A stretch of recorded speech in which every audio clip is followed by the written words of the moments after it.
యేసు ప్రభు వారు ఆనాడు అపోస్తలులకు ఇచ్చిన ఆజ్ఞ మేరకు వాళ్ళు గృహాలలోనేమో కూటాలు జరిపారు, మందిరంలోనేమో ప్రార్థన చేసుకోవడానికి వెళ్ళారు. వాళ్ళు ఎందుకు వెళ్ళారు? దేవునితో గడపడానికి మందిరానికి వెళ్ళారు. అయితే అక్కడ పుట్టింది మొదలుకొని కుంటివాడైన మనుషుడు ఒకడు ఉన్నాడు. మరి కుంటోడో మంచోడో బతకాలి కదండి, వాడికి కూడా పొట్ట ఉందిగా, వాడికి ఆకలి ఉందిగా. ఏమంటే నాకు గాలి దాట్లా మీకు గాలి దాట్లా వచ్చినా అది సెగగానే ఉంది కాబట్టి వాడికి గాలి తగులుతుంది, బాగున్నాడు అనుకోవాకండి ఇది చెమట్లో. కాబట్టి మీరేం ఫీల్ అవ్వద్దు, మీకు ఓకే నాకు ఓకే అందరికీ తిక్కే. కాబట్టి కాసేపు వినాల్సిందే ఈ మాటలో. తుడుచుకుంటానైనా సరే, కష్టపడతానైనా సరే విందామా ముగిద్దామా? డౌట్ లేదుగా? రైట్. ఆ పేరుకే తిరుగుతుంది కానీ అసలు నాకు దాని సంబంధం లేదు. ఓకేనా? వాడు ప్రశాంతంగా వినండి. ఇంకా ఫైనల్గా ముగింపుకి వస్తున్నా. వానికైనా పొట్ట ఉంది, మరి వాడు బతకాలి, వానికి ఫ్యామిలీ ఉంది. కాబట్టి దేవాలయం దగ్గర వాకిట్లో కూర్చోబెట్టేవాళ్ళు. ఆ వచ్చేపోయే వాళ్ళని అడుక్కుంటూ ఉండేది, బాబు కాళ్ళు ఏంటి బాబు, అవుట్ బాబు, ఆకలిగా ఉంది బాబు, ధర్మం చేయండి బాబు బాబు బాబు అని అట్లా అడుగుతూ ఉండేవాడు. ఆ వచ్చేవాళ్ళు పోయేవాళ్ళు భక్తులు కాబట్టి దేవాలయానికి వచ్చేది కాస్త వాళ్ళకి దయ, దానం, ఈ ప్రేమ, ఈ కనికరం, అయ్యో పాపం అనే మనసు కాస్త భక్తి కలిగిన వాళ్ళకు ఉంటుంది. అందుకని వాడు దేవాలయం దగ్గర కూర్చున్నాడు. వాడు 2 ప్లాన్లు వేసుకున్నాడు. ఒకటి, దేవాలయం దగ్గర కూర్చుంటే దేవుని దయ ఉంటుంది, అక్కడ కూర్చుంటే మనుషుల దయ కూడా ఉంటుంది. కొంతమంది భిక్షగాళ్ళని నేను చూశాను మా చిలకలూరిపేటలో, సినిమాల దగ్గర కూర్చొని అడుక్కుంటుంటా. వాళ్ళ దగ్గర కూర్చొని అడుక్కుంటూ ఉంటారు. సగం డబ్బులేమో ఫుడ్కి, సగం డబ్బులేమో మళ్ళీ హాల్లో సినిమాకి. 2 కార్యక్రమాలు ముగిస్తాడు అక్కడ. సినిమా హాళ్ళ దగ్గర కూర్చొని భిక్షాటం చేసేవాళ్ళు, రోడ్ల ప్రక్కన, వీధి మొగల్లో, బజారుల్లో రోడ్ల ప్రక్కన కూర్చొని అడుక్కునే వాళ్ళు, రకరకాల ప్లేసుల్లో భిక్షం ఎత్తుకునే వాళ్ళు ఉంటారు. మరి ఏం చేద్దాం, ఇల్లు పొట్ట జరగనప్పుడు అడుక్కోవాలి కదా, అడుక్కోను. కానీ వీని ఆలోచన అది కాదు. ఈ భిక్షగాడు శారీరకంగా కుంటివాడే కానీ మానసికంగాను ఆత్మీయంగాను మంచి ఆలోచన కలిగిన వాడు, తెలివైన వాడు. వాడి గురించే చెప్పాలనుకుంటున్నా ఈరోజు మీకు. దేవునికి స్తోత్రం. మనమేమో కళ్ళు ఉన్నాయి అన్నీ బాగానే ఉన్నాయి, బ్రెయిన్ పని చేయదు. వాడికి పుట్టిన మొదలుకొని కాళ్ళు పని చేయవు, కానీ బ్రెయిన్ మాత్రం సూపర్గా పని చేస్తుంది. అందుకే అంటే ఇప్పుడు సినిమా హాళ్ళు ఉన్నాయి కానీ ఆడున్న టైంలో సినిమా హాళ్ళు ఉన్నాయా? ఉంటే ఆడు కూడా ఆడే పోయి అడుక్కునేమో అంటారేమో. అప్పుడు సినిమా హాళ్ళు లేవు కానీ నాటకశాలలు ఉన్నాయి. ఏం శాలలు? నాటకశాలలు ఉన్నాయి. అలాగే వీధులు ఉన్నాయి, బజార్లు ఉన్నాయి, వీధి మలుపులు ఉన్నాయి, జనాలు కూడుకునే ప్రదేశాలు ఉన్నాయి. కూసోవచ్చు వాడు కూడా ఆడో చోట. కానీ వాడు కాస్త స్పిరిచువల్ మైండ్ కలిగినోడు. దేవుని మందిరం దగ్గర కూర్చుందాం, స్వామి కార్యం స్వకార్యం 2 జరుగుతాయి అన్నట్టు. అటు దేవుని దయ, ఇటు మనుషుల దయ 2. దేవాలయానికి వచ్చేవాళ్ళు భక్తి పరులు ఉంటారు కనుక ఒకటి కాకపోతే ఒకటైనా జాలిపడి ఇదిగో సాయం అని ఇస్తే నా పబ్బం గడిచిపోయిద్దని ఆలోచనతో వాడు దేవాలయం దగ్గర కూర్చున్నాడు. 2 దయలు కోరి, ఒకటి దేవుని దయ, 2 మనుషుల దయ. ఏ కారణం చేత కూర్చున్నావు అని నిర్ణయం మంచిది. దేవుని సన్నిధి దగ్గర గడిపాడు. సరే, అందరూ వస్తున్నారు. ఎవరో దయగలిగినోడు ఆ జేబులోంచి ఎంతో తీసి వానికి వేస్తున్నారు. రోజు వాడి దినచర్య అది. ఆ రోజు పేతురు, యోహాను, ఈ అపోస్తలులు ఇద్దరు కూడా ఆ దేవాలయంలో ప్రార్థన చేసుకోవడానికి వెళ్తున్నారు. పగలు 3 గంటల వేళ ప్రార్థనా కాలమున. వాళ్ళు అంతకుముందు రోజు వాడిని చూస్తూనే ఉన్నారు. కొత్త మనిషి ఏం కాదు, వాళ్ళు కొత్త ఏం కాదు ఆ మందిరానికి. వాడు సీనియరే, భిక్షాటంలో మంచి సీనియర్. తెలుసా మీకు? 40 ఏళ్ల వయసు వాడిది. అంటే వాడు చాలా కాలం నుంచి వాడు అదే పనిలో ఉన్నాడు, సంవత్సరాలుగా మంచి సీనియర్. కాబట్టి వాడు చాలా సంవత్సరాలుగా అక్కడ వాకిటి దగ్గర ఉంటున్నాడు కనుక యోహాను, పేతురికి ఇద్దరికి తెలుసు వాడు. అలాగే వీళ్ళ మోకాలు కూడా వాడు ఎరుగును. సరే, ఎవరి మోకాలతో వానికి ఏం పని? జేబులతో పని. కానీ భిక్షగాడికి జేబు దొంగకి ఇద్దరికి కూడా జేబులతోనే పని. దేవునికి స్తోత్రం. జేబు దొంగ కూడా జేబును చూస్తాడు, భిక్షగాడు కూడా జేబునే చూస్తాడు. గృహాల్లో లేడీస్ కూడా, భార్యలు కూడా జేబే చూస్తారని పెద్దోళ్ళు నాకు తెలియదు. మళ్ళీ మీరు నాకెళ్ళ రకం చూడవాకండి. భార్య జేబు చూసిద్ది, తల్లి కడుపు చూసిద్ది అంటారు. నిజమేనా అది? కాదు కదా. భార్య అచ్చంగా జేబే చూస్తే ఇటు పోవాల్సిందే కాటికి కదా. అట్లేం కాదులే. తల్లిలాగా కడుపు నింపే, మంత్రిలాగా సలహా ఇచ్చి, శ్రామిక ఒక బానిసలాగా పనిచేసి, చతుర్విధములుగా భర్తకు సపోర్ట్ చేస్తుంది స్త్రీ అని అదే పెద్దలు మళ్ళీ అన్నారు. కార్యేషు దాసి కరణేషు మంత్రి భోజ్యేషు మాత శయనేషు రంభ అని. స్త్రీ అట్లా నఖముఖాలుగా 4 విధాలుగా పురుషునికి సపోర్ట్ చేస్తేనే ఈ మొనగాడు వెలగబెట్టాడు. అది ఆడుంది. అసలు ప్రభువుని భూమికి దించిందే స్త్రీ అయితే, ఆదాముకి దమ్ము లేకపోయి సాహసం చేసి టపామని పండు కోసుకొని తిని ఒక దెబ్బతో మొత్తానికి చరిత్ర తిరగరాసి పెట్టింది. అది లేడీస్తో డేంజర్. అది దేవునికి స్తోత్రం కలుగునుగా. హలే ఏమండి అసలు భయం అంత భయం, అసలు భయం అన్నట్టు భయం అంటారు. ఎవరికి భయం? అసలు ఆదాముకి భయం, హవ్వకు భయం? మీరు చెప్పండి. భయపడ్డట్టే ఉంటుంది, కానీ సింహం లాంటి గుండె స్త్రీకే ఉంది. అంతే. చావో రేవో ముందు కోసుకొని తిందా లేదా? తిని అంతటితో ఆగింది, ఆయనకి ఇచ్చిందా లేదా? అది మరి ఇద్దరు ఎవరికి తెగింపు ఉంది? మరేందనుకున్నా? మరియా దయాప్రాప్తురాలా, ఇదిగో నీకు బిడ్డ పుట్టబోతున్నాడంటే, అయ్యా నాకు పెళ్ళే కాలేదు, ప్రదానం చేయబడ్డాను యోసేపుకి, మరి వివాహం అయ్యి మేమిద్దరం ఏకము కాక మునుపు నేను సంతానవతిని అయితే మరి ఆయన నన్ను నలుగురిలో పెడతాడు, సమాజం రాళ్లతో కొట్టి చంపిద్ది నన్ను నా తండ్రిని, చెడ్డ సాక్ష్యం చెడ్డ పేరు, ప్రాణం పోతుంది అనాలా? ప్రభు దాసురాలను ఆయన చెప్పినట్టే జరుగునుగా. కానీ తెగింపు ఈరోజు కూడా దేవుని సంఘములో, దేవుని సేవలో, సువార్త వ్యాప్తిలో, పరిచర్యలో తెగించి లోకానికి ధైర్యంగా తీసుకెళ్లి యేసు ప్రభు నిజమైన దేవుడిని చాటి చెబుతూ ఆత్మను రక్షిస్తున్న పాత్రలో ప్రధానంగా కనపడుతుంది స్త్రీయే. పండు తెంపటానికి తెగించింది, యేసును దింపటానికి తెగించింది. యేసును గూర్చి మొదటి సాక్షి తానే అయ్యింది. మగ్దలేన మరి అపోస్తలకే సాక్ష్యం ఇచ్చింది. ఇదిగో ఆయన లేడు, లేచి ఉన్నాడు, ఆయన సమాధిలో లేడు, ఆయన పునరుద్ధానుడై తిరిగి లేచాడో, నేను ఆయనతో మాట్లాడానని అపోస్తలులకే అపోస్తలాలై మొదటి సువార్తికురాలుగా మగ్దలేన మరియ చరిత్రకెక్కింది. చూడండి, స్త్రీలను ఎంత గౌరవించి నేను సన్మానిస్తున్నాను. దేవునికి స్తోత్రం. ఇదంతా జేబు చూసే దగ్గర వచ్చింది కదా. ఇప్పుడు ఆ ఒక్క మాటను కవర్ చేసుకోవడానికి ఇన్ని చెప్పాల్సి వచ్చిందో చూడండి. కాబట్టి మీరు జేబు కాదు, కడిపే చూస్తారా? కడిపే చూస్తారు. జేబు చూసిద్ది. ఎందుకు చూసిద్ది? మరి ఇప్పుడు ఆయనేమో తీసుకొస్తాడు, మరి చక్రం అంతా తిప్పాల్సింది ఏమేగా. కాబట్టి జేబు చుట్టంలో కూడా న్యాయం ఉంది. సో టోటల్ కవర్ అయింది కదా మ్యాటర్ మొత్తం. రైట్, మంచిది. దేవునికి స్తోత్రం. 2 చేతులు చెప్పండి. ఎంత భయపెడతారండి నన్ను మీరా. జేబు దొంగ జేబు చూస్తాడు, భిక్షగాడు కూడా జేబే చూస్తాడు. ఈ పేతురు యోహాన్లు ఆ దేవాలయం ఎట్లా ఎక్కుతుంటే వీడు అడుగుతాయా బాబు, కుండండి బాబు, ధర్మం చేయండి బాబు, ఆకలి కొద్ది బాబు, ఆకలి అడుగుతారు. ఆ రోజు పరిశుద్ధాత్ముడు వాళ్ళని ఆపాడు. ఆగండి, వాని వైపు చూడండి అన్నాడు. ఎప్పుడు చకాచక నడుచుకుంటూ వెళ్ళేవాళ్ళు, ఆ రోజు ఆగి వాని తట్టు తేరి చూచారు. తేరి చూచి అనుంది, దాన్ని రౌండ్ కొట్టాలి. ఎప్పుడు మామూలుగా చూసుకుంటూ వెళ్తారు, ఆ రోజు స్పష్టంగా తేరి చూచారు. తేరి చూచినప్పుడు పరిశుద్ధాత్ముడు మాట్లాడాడు. ఇదిగో వీని ఎడల నేను కార్యం చేయబోతున్నాను, తద్వారా ఇక్కడ ఆత్మల్ని ప్రభావితం చేయబోతున్నాను, వాడిని తేరి చూడండి అన్నాడు. చకాచక మెట్లేక టక్మని ఆగి చూశారు వానికి వెళ్ళి. వాళ్ళ కళ్ళేమో వాని వైపు చూస్తే, వాని కళ్ళేమో వీళ్ళ జేబుకెళ్ళి చూస్తున్నాయి. అందుకే పేతురు యోహాన్లు అన్నారు, మా తట్టు చూడుమనిరి. అంటే ఎటు చూస్తున్నాడు? జేబుకెళ్ళి. అదే పనిలో ఉన్నాడు వాడు. ఏ నాణ్యం వేస్తారో, వెండి వేస్తారో, బంగారం వేస్తారో, ఏ నాణ్యం వేస్తారో, ఎంత విలువైంది వేస్తారో అని చూస్తూ ఉంటే వాళ్ళు అన్నారు, బాయ్ నాకెళ్ళి చూడు బాబా ధర్మ బాబా అని చూశాడు మొఖాలకి వెళ్ళి. ఆగు చెప్పేది నువ్వు అడుగుతున్నావు ఏదన్నా ధర్మం చేయని.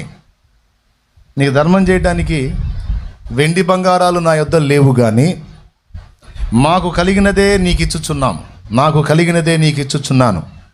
నజరేయుడగు యేసుక్రీస్తు నామములో లే అని పట్టుకొని లేవనెత్తారు. ఎప్పుడైతే పట్టుకొని మూమెంట్ ఇచ్చారో దిగ్గున లేచాడు.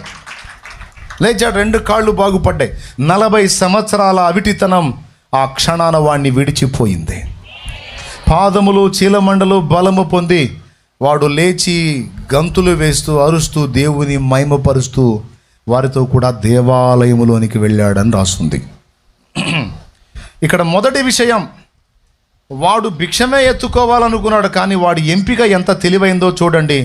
వాడు అడుక్కోవడానికి దేవాలయాన్ని ఎంచుకున్నాడు. విచిత్రం చెప్పనా, వాడు దేవాలయం దగ్గరికి వచ్చేవాళ్ళని అడుగుతానికి, అలాగే ఎవడు సాయం చేయకపోతే దేవుడిని అడగటానికి. ఓకేనా? ఎవరన్నా రాలేదనుకో, ఫస్ట్ ఎటు చూస్తాడు వాడు? కూర్చొని వాకిట్లో కూర్చొని ఫస్ట్ రోడ్డుకి వెళ్ళి చూస్తాడు. ఎవరు రాలేదనుకో ఎటు చూస్తాడు? మందిరంలో చూస్తాడు. ఏందయ్యా ఈరోజు నాకేమో ఎండగట్టేటట్టున్నావు, ఎవరు రావట్లేదు ఏంది నాయన? అవునా? ఫస్ట్ రోడ్డుకి వెళ్ళి చూస్తాడు. ఎవడు రాకపోతే ఎంత తెలివైనడు చూడండి. ఇప్పుడు దేవాలయంలోకి వెళ్ళే వాళ్ళు కూడా ఎందుకు వెళ్తున్నారు? వాళ్ళు భిక్షగాళ్లే. వాళ్ళు ఎవరిని అడగడానికి వెళ్తారంటే ఆయన అడగడానికి వెళ్తున్నారు. మొత్తం అడిగే బ్యాచే. వాళ్ళు అడిగేదానికి దేవాలయం దగ్గరికి వస్తారు, వీడు వాళ్ళని అడిగేదానికి అక్కడ ఉన్నాడు. దేవుణ్ణి అడుగుదాం, మనుషుని అడుగుదాం. వాని ఎంపిక, నా కడుపు నిండటానికైనా, నా బ్రతుకు మారటానికైనా, నా జీవితం వెలిగించడానికైనా, ఏనాటికైనా నా బ్రతుకులో ఒక అద్భుతం చూడటానికైనా దేవాలయమే నాకు ఆధారము, దేవాలయమే నాకు దిక్కు, దేవుని సన్నిధే నాకు మార్గం, ఇక రెండోది లేదని ఫిక్స్ అయిపోయి తన కడుపు నింపుకోవటానికి, తన సమస్య పరిష్కారానికి దేవుని సన్నిధే ఆధారమని వాడు ఎంచుకున్నాడు. చూడు, సూపర్ కదా. మనకు సమస్య వచ్చినప్పుడు ఎటు వెతుకుతాం? ఫస్ట్ బజార్లోనే తిరుగుతాం. కానీ వాడు నేర్పుతున్నాడు, బజార్లు కాదు, దేవుని ఆలయంలోనికి వెళ్ళి దేవుని పాదాలు పట్టుకోవాలి. శత్రువులు కానీ ఇశ్రాయేలీయులు కానీ ఎవడైనా నేరస్తుడు తప్పు చేసిన వాడిని వెంటబడితే వాడిని చంపకుండా వాడు బ్రతికుండాలంటే వాడు నేరుగా దేవాలయంలోకి పరిగెత్తి బలిపీఠపు కొమ్ముల్ని పట్టుకుంటే బలిపీఠపు కొమ్ము పట్టుకున్న వాడిని చంపకూడదు ఎవరు. దేవాలయమే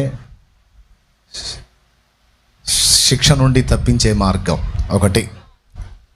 ఓకేనా?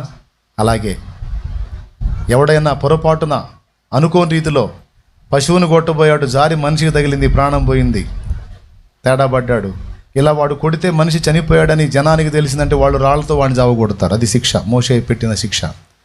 అలా కాకుండా జరిగిన దానిలో నా తప్పిదం లేదు, పొరపాటున జరిగింది అనేది వాడు నిరూపించుకోవాలి, రుజువు చేసుకోవాలంటే ప్రజలు వాడిని చంపకూడదంటే వాడు ఆశ్రయపురంలో తలదాచుకోవాలి. అందుకని ఆశ్రయపురాలను ఏర్పాటు చేశాడు. వాడు అందులోకి పరిగెత్తాలి. ఆశ్రయపురంలో తలదాచుకున్నోడిని చంపకూడదు, విచారించాలి.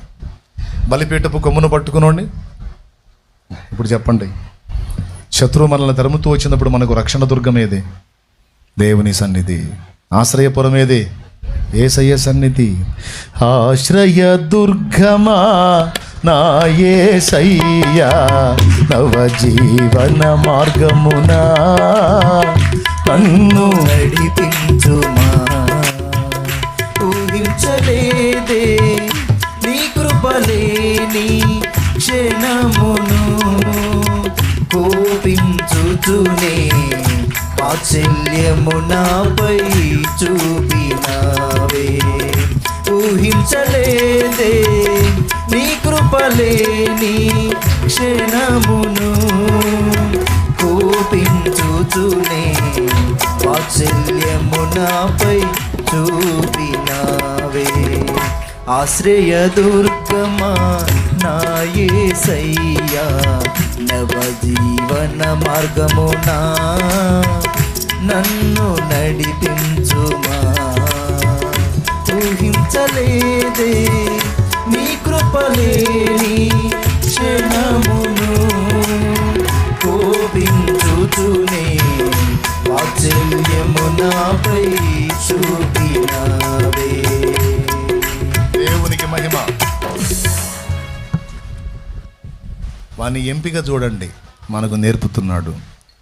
నువ్వు ఏ బలహీనతలో ఉన్నా, ఏ లోపంలో ఉన్నా, ఏ శోధనలో ఉన్నా, పరిష్కారంగా మనుషుల దగ్గర వెతకవాకు, దేవుని పాదాల దగ్గర వెతుకు, అక్కడ దొరుకుతుంది నీకు సమాధానం అనేది వాడు నేర్పుతున్నాడు.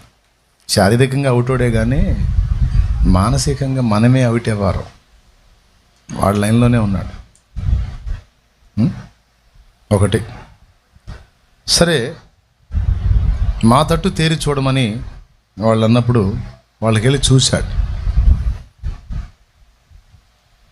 మాకు కలిగింది నీకు ఇస్తున్నాం, యేసు నామములో లేచి నడు అన్నప్పుడు ప్రయత్నం చేశాడు. అంటే దాన్ని ఏమంటారంటే విశ్వాసపు క్రియ. లేచి నడు అని పేతురు సపోర్ట్ చేసినప్పుడు అదే ప్లేస్లో మనం కూర్చున్నాం అనుకో, అదే టైపులో, అదే అవిటితనంతో మన నెక్స్ట్ డైలాగ్ ఏంటి? లేచి నడు అనగానే నెక్స్ట్ మనం ఏమంటాం? ఏందే లేవాలా, లేచి నడవాలా? అదే ఉంటే ఏడెందుకు వేస్తా సిట్టింగు? చిన్నప్పటి నుంచి లేవు, పుట్టిన దగ్గర నుంచి మనది ఇదే సిట్టింగు. లేవమంటున్నావు, చేయి పట్టుకున్న వాళ్ళు లాగుతున్నావు, వదిలేవా పడతాను, వదిలే, ఇది మన డైలాగ్.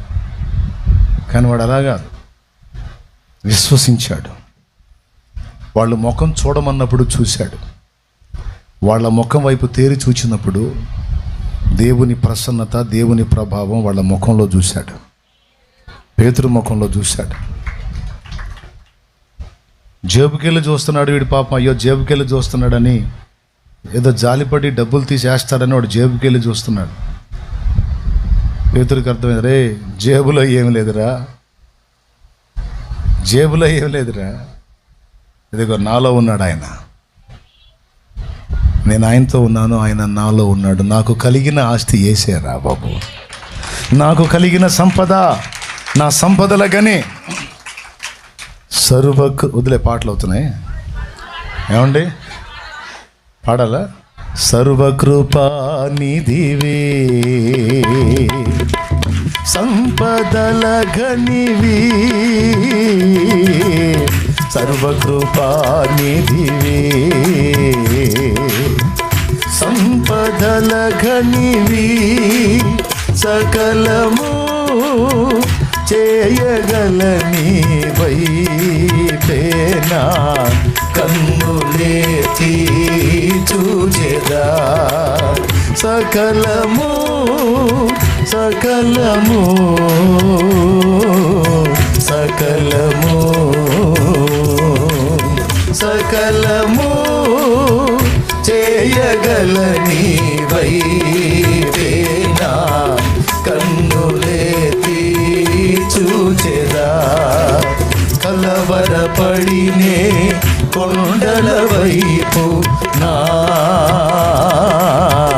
కన్నులేతుదునా,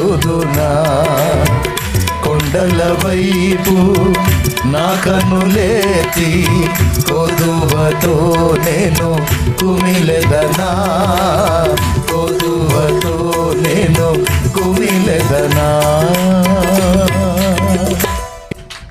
దేవునికి మహిమ.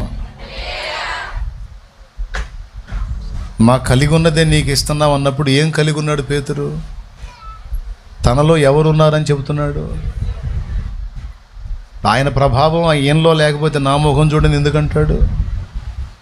ఆ మాట అన్నాడంటేనే యేసయ్య ముఖ ప్రకాశము పేతురు ముఖంలో ఉండింది. మా తట్టు చూడు అన్నప్పుడు చూశాడు. చూసినప్పుడు దేవుని ప్రసన్నత ఆయన ముఖంలో కనపడింది. ఆయన రోజు చూసే కేఫా కాదు, ఆయన రోజు చూసే కేఫా కాదు, రోజు చూసే యోహాను కాదు. వాళ్ళు ఈరోజు వారి దగ్గర ఏదో ప్రత్యేకత కనపడుతుంది. పరిశుద్ధాత్మ అభిషేకం, దాని యొక్క ప్రసన్నత, ప్రభావం కనపడుతుంది. చూశాడు. అందులో దేవుని సన్నిధిలో కూర్చునేవాడు కదా, ఎక్కువగా దేవుని సంగతులు వింటూ ఉంటాడు. మనకు అర్థమైపోయింది, ఇంత అధికారికంగా నన్ను మాట్లాడుతున్నారంటే ఖచ్చితంగా దేవుని ప్రభావం వీళ్ళని ఆవరించింది, ఖచ్చితంగా నన్ను తాగుతుందని వాళ్ళ ముఖంకి వెళ్ళి చూస్తూ ఉంటే, లే నాకు కలిగిందే నీకు ఇస్తున్నాను, యేసు నామములో లే అని అట్లా పట్టుకోగానే వెంటనే కాళ్ళు కదిలించాడు. ఎగస్టాలు మాట్లాడలా, అడ్డు చెప్పలా, కాళ్ళు కదిలించాడు. ఎప్పుడైతే విశ్వాసంతో కదిలించాడో అప్పుడు స్పర్శ వచ్చేసింది, రక్త ప్రసరణ జరిగింది. కాళ్ళు, పాదాలు, చీలమండలు మొత్తం ఒక్కసారిగా బలం పొందుకున్నాయి. తక్కువ దిగ్గున లేచాడని ఉంది. అంటే సడన్గా లేచాడు, నిలబడ్డాడు, గంతులేస్తున్నాడు, పెద్ద పెద్దగా అరుస్తున్నాడు, కేకలేస్తున్నాడు, దేవుని మహిమపరుస్తున్నాడు. వాళ్ళని మాత్రం వదిలిపెట్టలా.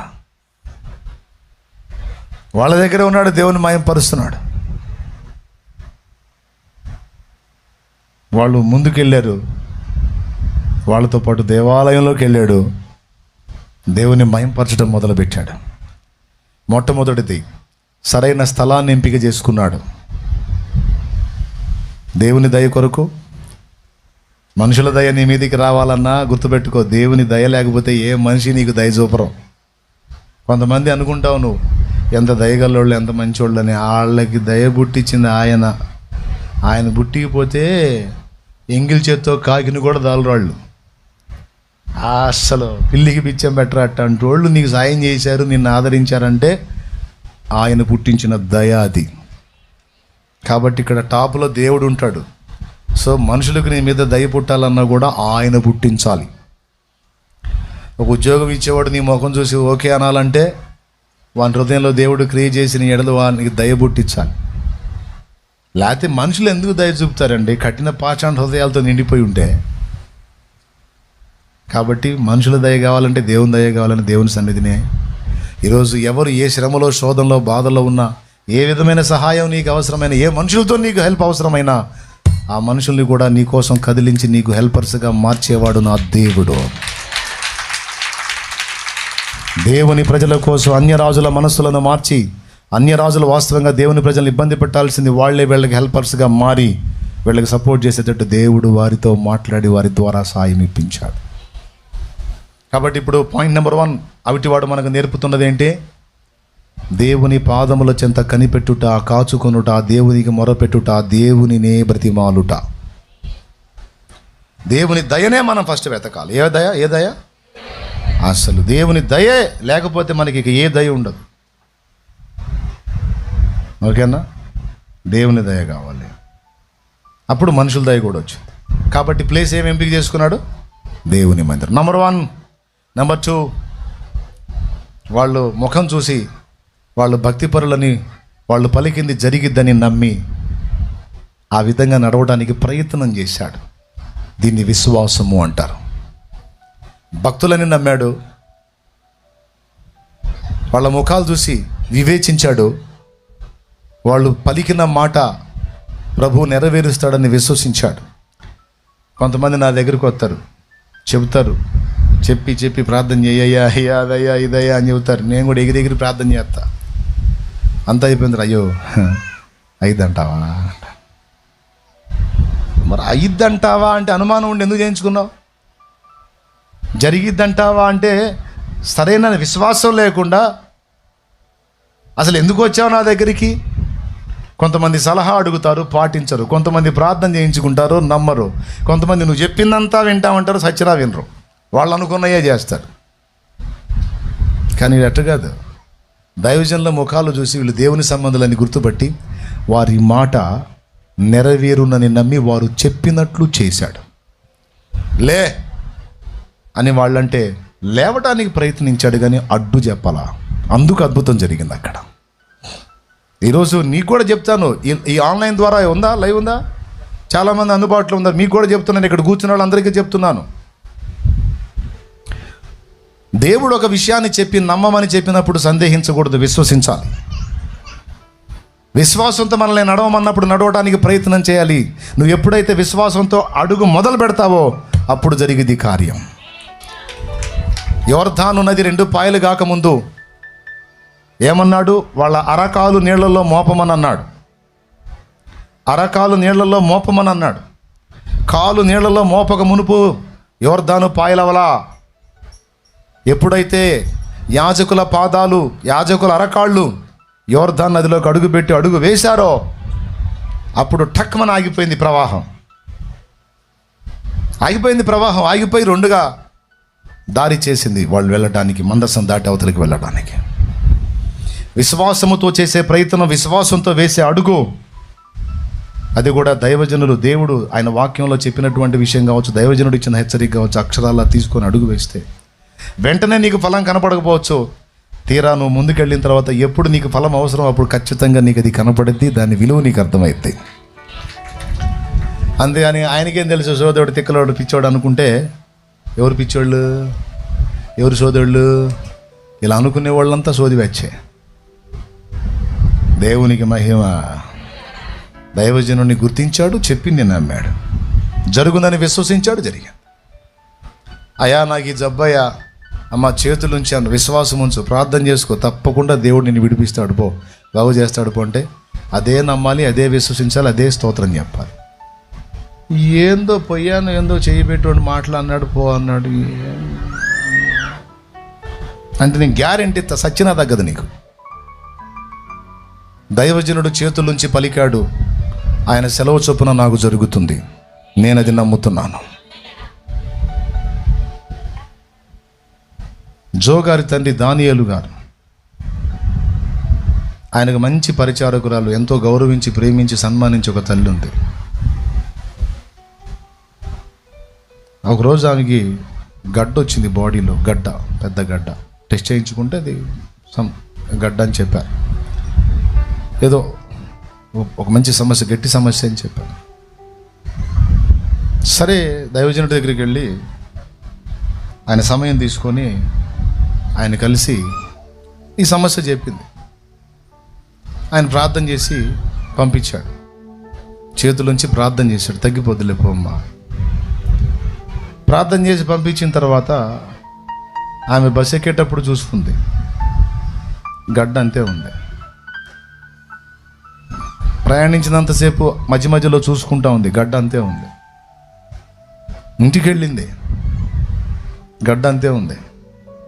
మరి దైవజనుడు ప్రార్థించి పోయిద్దిలే అన్నాడు, పోలేదు అని సందేహించక దైవజనుడు చెప్పాడు, అది జరిగి తీరుతుంది. అది ఎప్పుడు పోయిద్ది? ఇప్పుడే పోయిద్దా? ఈ క్షణంలోనే పోయిద్దా? లేకపోతే అది ఎప్పుడు తీసేస్తాడు? అది దేవుని చిత్తానికి అప్పచెప్పాడు, చేతులుంచాను తగ్గిద్ది పో అన్నాడు. ఆయన అన్నాడు అది జరిగిద్ది, కానీ ఎప్పుడు అనేది దేవుని చిత్తం అని. ఖచ్చితంగా కార్యం జరిగిద్దని టెస్ట్ చేస్తానే ఉంది, అబ్జర్వ్ చేస్తానే ఉంది. ఆ గడ్డ ఉన్న భాగంలో చేయబెట్టి చూస్తాం. తీరా ఇంటికి వెళ్ళిన తర్వాత చూసుకుంది, గడ్డ ఉంది. మళ్ళా కొంతసేపు ఆగి గదిని శుభ్రం చేసుకునే పనిలో ఉంది. ఆ శుభ్రం చేసుకుంటా చూసింది, గడ్డ లేదు. మీకు జీవజల ప్రవాహాలు అనే పుస్తకంలో ఈ సాక్ష్యం దొరికింది, చదవండి. దైవజనుడు చేతుల నుంచి ప్రార్థించినప్పుడు, ఒక మాట పలికినప్పుడు ఆమెనని విశ్వసించాలి. నువ్వు దేవుణ్ణి నమ్ము, దైవజనుడిని నమ్ము. ఎట్లమ్మా అట్లా?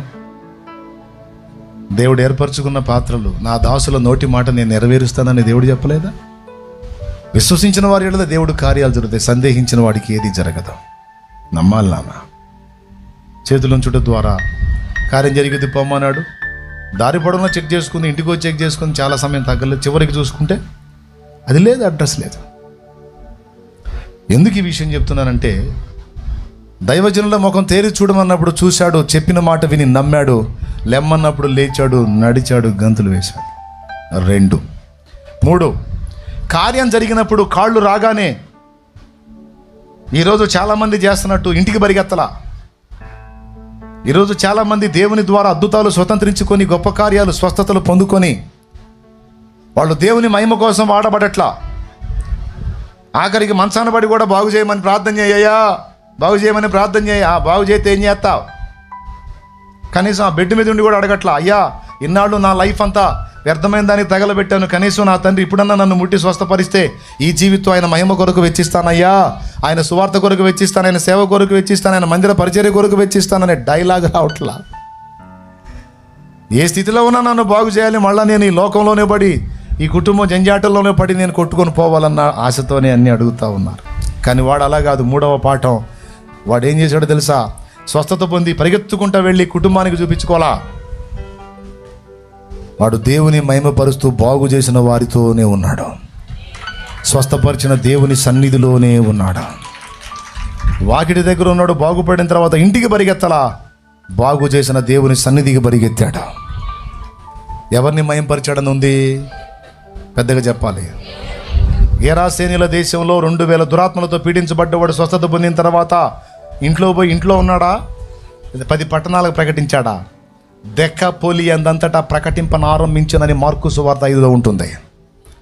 చూడండి, యేసు ప్రభు ముట్టినోళ్ళు సమరయ స్త్రీ, ఆమెతో మాట్లాడాడు. యాకోబు బావి దగ్గర వెళ్ళి ఊరిని గదిలించిందే.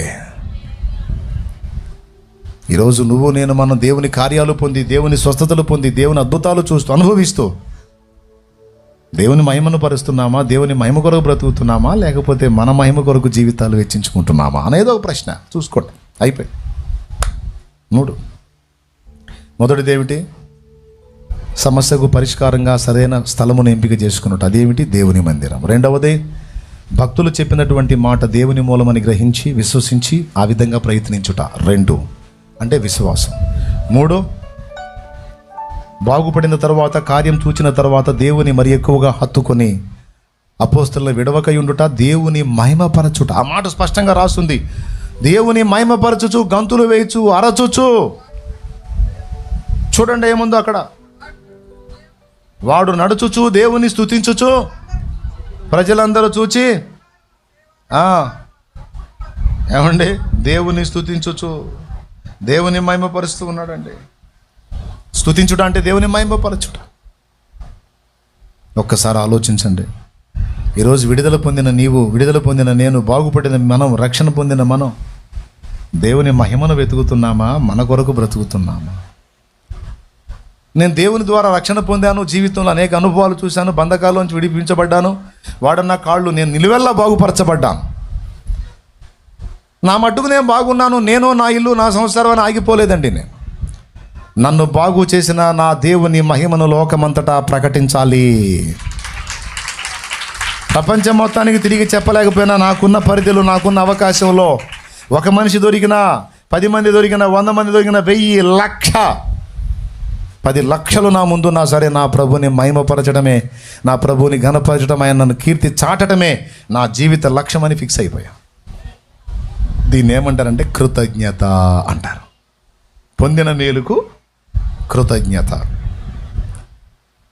అట్లాగా దేవుని ద్వారా మేలు పొందినటువంటి వాడు కృతజ్ఞత చూపి దేవుని మహిమపరచడం అనేది మనం 3వ పాఠంగా నేర్చుకుంటాం.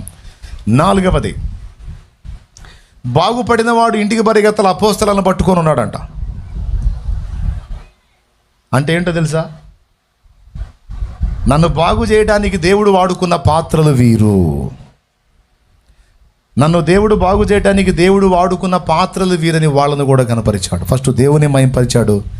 స్వస్థత పొందేవాడు ఆ 2 దైవజనుల్ని పట్టుకొని ఉండుట ద్వారా, ఇదిగో వీళ్ళే నన్ను బాగు చేశారు, వీళ్ళ ద్వారా దేవుడు నన్ను బాగు చేశాడు. దేవుని మహిమపరిచాడు. మొదట దేవుడినే మహిమపరచడం ఉంది, మనుషుల్ని మహిమపరచడం లేదు. దేవుని స్తుతించుచు, మనుషులను పొగడదా, మనుషుల్ని కీర్తించడా. మొదట దేవుని మహిమపరిచాడు, తర్వాత వాళ్ళని పట్టుకొని చూపించాడు ప్రజలకు, ఇదిగో వీరి ద్వారా దేవుడు నన్ను బాగు చేశాడు, ఇదిగో వీరు దేవుని జనులు, దైవ జనులు, దేవుడు ఏర్పరచుకున్న పాత్రలని వారిని గురించి కూడా సాక్ష్యం ఇచ్చాడు. ఇది ఎన్నోదండి. అప్పుడు ఏం చేశారంటే జనమంతా బాగుపడ్డ వాడి వైపు, వాడిని బాగు చేయడానికి దేవుడు వాడుకున్న పేతురు, యోహాన్ల వైపు చూస్తూ ఉంటే, అప్పుడు దీన్ని ఆధారం చేసుకొని వాళ్ళకి దేవుని సువార్త చెప్పే ఛాన్స్ అపోస్తలులకు వచ్చింది. ఈ కార్యం పొందినందున వాడు సాక్ష్యం ఇచ్చాడు, ఫలితంగా వాళ్ళ మాటకి వెయిట్ వచ్చింది.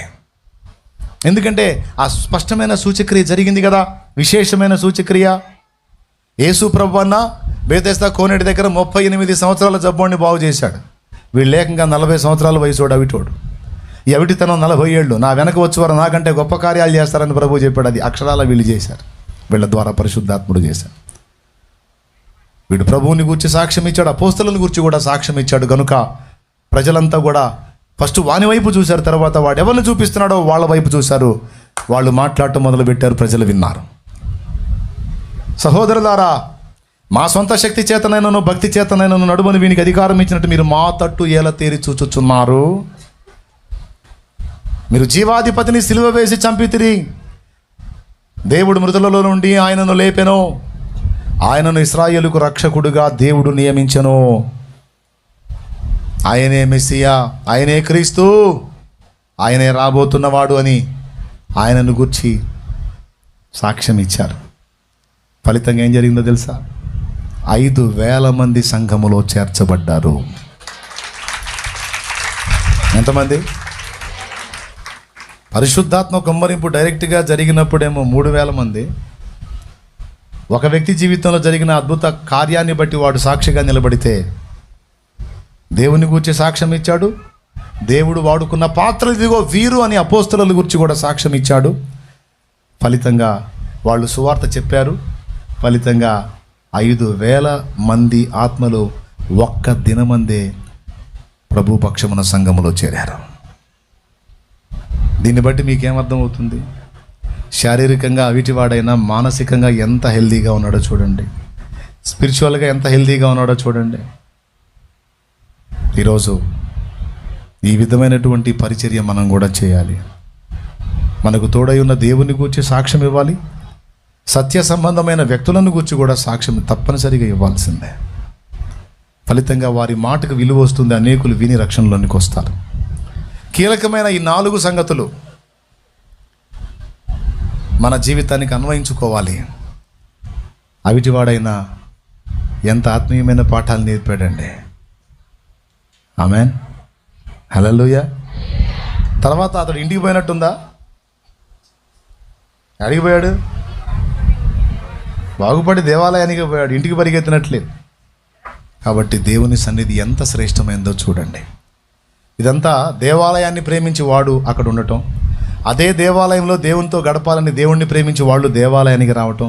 టోటల్గా ఈ సన్నివేశము, ఈ 5,000 ఆత్మల రక్షణ, దీనంతటి కేంద్ర బిందువు దేవాలయం. దేవాలయం శుద్ధులానురాగ నిలయం, దేవదేవుడు మనకిచ్చి ఆశ్రయం, దేవదేవుడు మనకిచ్చి ఆశ్రయం. తనయులపై తండ్రి కృప చూపగా, తండ్రి సన్నిధి మమతల పొడియాయగా. తనయులపై తండ్రి కృప చూపగా, తండ్రి సన్నిధి మమతల పొడియాయగా.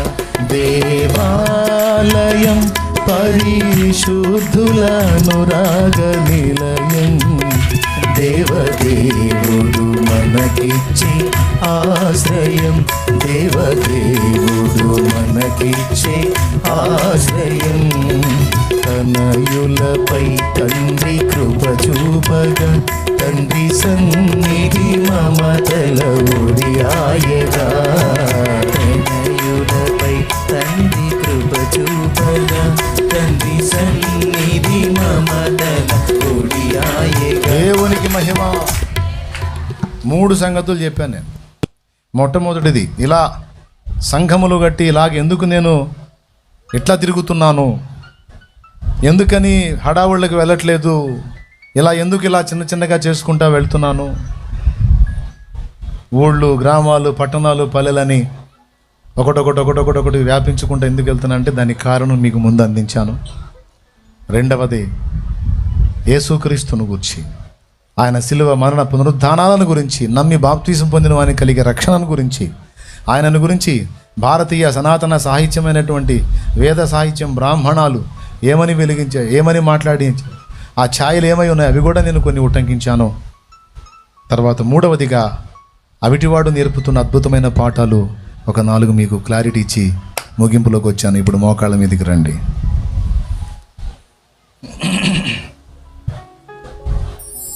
సమస్యకు పరిష్కారాన్ని నువ్వు ఎక్కడ వెతుకుతావు? అవిటివాడు దేవాలయం దగ్గర వెతికాడు, దేవుని పాదాల దగ్గర వెతికాడు, దేవుని దయనే ఆశించాడు. దేవుని దయలేని మనుషుల దయ కూడా రాదని అర్థమైంది వానికి. అంతేకాదు, భక్తులను గుర్తుపట్టాడు, వారి ముఖం తేరి చూచి విశ్వసించి వారు చెప్పినట్లు చేయటానికి ప్రయత్నించాడు. ఈరోజు దైవజనుడిగా నేను ప్రకటిస్తున్నాను, కష్టపడి సంపాదించిన కన్నీళ్ళే అన్నపానాలుగా, కడుపు నిండా తిన్న పరిస్థితి లేదు, కంటి నిండా నిద్రపోయిన పరిస్థితి లేదు. నానా రకాల వేదనల్లో నలిగిపోతున్నావు, దుఃఖ సహితంగా బ్రతుకుతున్నావు. కడుపు నిండా తినగలుగుతున్నావా? కంటి నిండా నిద్రపోగలుగుతున్నావా? నీ చేతుల కష్టార్జితం నిజంగా నీవే అనుభవిస్తున్నావా? అది లోకుల పాలవుతుందా? అది ఎవరి పాలవుతుందో నీకు తెలుసు. సమాజంలో నీ విలువలు ఎలా మారిపోయాయో నీకు తెలుసు. కొన్నిసార్లు చావాలనే ప్రయత్నాలు కూడా చేశావు. ఎందుకు? జీవితం అంధకారమయమైపోయింది. నెమ్మది లేని బ్రతుకు, శాపము ఏలుబడి చేస్తున్నట్టు అర్థమవుతుంది. హృదయంలో నెమ్మది లేదు, కుటుంబంలో సమాధానం లేదు, బిడ్డల పరిస్థితులు బాగలేవు, నీ ఇంటి వారి పరిస్థితులు బాగలేవు. తమ్ముడా, చెల్లే, నీ ప్రయత్నాల్లో విఫలత, నెమ్మది లేని జీవితం, దుర్భర పరిస్థితిని అనుభవిస్తున్నా. కారణం శాపం వెలువడి చేస్తుంది, దానికి కారణం పాపం.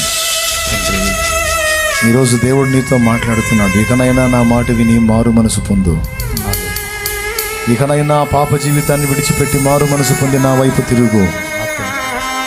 నా రక్తంతో నీ పాపాలన్నీ కడిగి పరిశుద్ధపరిచి నీ ఆత్మకు రక్షణను, నీ మనసుకు శాంతి, నీ దేహమునకు స్వస్థతను, ఆత్మకు రక్షణను నేను అనుగ్రహించి సమాజంలో నిన్ను ఒక దీపముగా వెలిగించాలనుకుంటున్నాను. నా మాట నమ్మి అడుగులు వేస్తావా?